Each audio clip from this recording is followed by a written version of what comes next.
আসসালামু আলাইকুম রহমতুল্লাহি ওবরাকাতু। আপনাদের সকলকে স্বাগত জানাচ্ছি নতুন আর একটা ভিডিওতে। আজকের ভিডিওর মূল টপিক হচ্ছে অন্তর্বর্তীকালীন সরকার বিশ্বাসঘাতকতা করছে। ঠিক আছে, এই কথাটি বলছে মির্জা ফখরুল ইসলাম। ঠিক আছে, এই নিয়ে আজকের ভিডিও। মির্জা ফখরুল বলেন, প্রধান উপদেষ্টার ঘোষণা মেনে ফেব্রুয়ারিতে নির্বাচন চায় দেশের মানুষ, কিন্তু সেই নির্বাচন একটি মহল বাধাগ্রস্ত করতে চায়। অন্তর্বর্তীকালীন সরকার জনগণের সঙ্গে বিশ্বাসঘাতকতা করছে বলে মন্তব্য করেছেন বিএনপির মহাসচিব মির্জা ফখরুল ইসলাম আলমগীর। জাতীয় প্রেস ক্লাবে জেএসডির 53তম প্রতিষ্ঠা বার্ষিকী উপলক্ষে ফ্যাসিবাদ বিরোধী অংশীদারিত্বের গণতন্ত্র প্রতিষ্ঠা শীর্ষক আলোচনা সভায় এ মন্তব্য করেন তিনি। বিএনপির মহাসচিব বলেন, রাজনৈতিক দলগুলো সরকারের উপর যে আস্থা রেখেছিল তার মর্যাদা রাখেনি সরকার।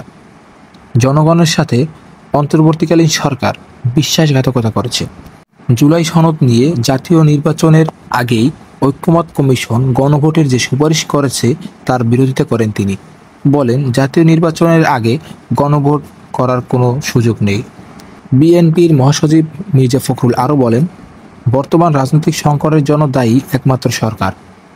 প্রায় এক বছর ধরে নানা বিষয়ে আলোচনার পর যে সমঝোতা হয়েছে সেটি বৃষ্টিতে ভিজে রাজনৈতিক দলগুলো স্বাক্ষর করেছে, কিন্তু সরকার সেই আস্থা মর্যাদা রাখেনি। তিনি অভিযোগ করেন, বিএনপি সংস্কার চায় না, এমন প্রচার শুধুমাত্র জনগণকে বিভ্রান্ত করার জন্য ছড়ানো হচ্ছে। মির্জা ফখরুল আরও বলেন, গণভোট নির্বাচনের আগে করার সুযোগ নেই। 1971 সালে যারা মুক্তিযুদ্ধের বিরোধিতা করেছিলেন তাদের প্রতি আহ্বান, জনগণের দাবি একটি অবাধ নির্বাচন, সেটিতে যেন কেউ কোনো প্রকার বাধা না দেয়।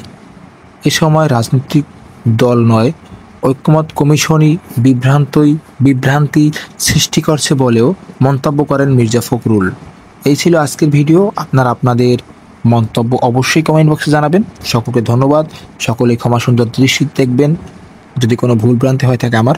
সকলকে ধন্যবাদ। আসসালামু আলাইকুম রহমতুল্লাহি ওয়া বারাকাতুহু।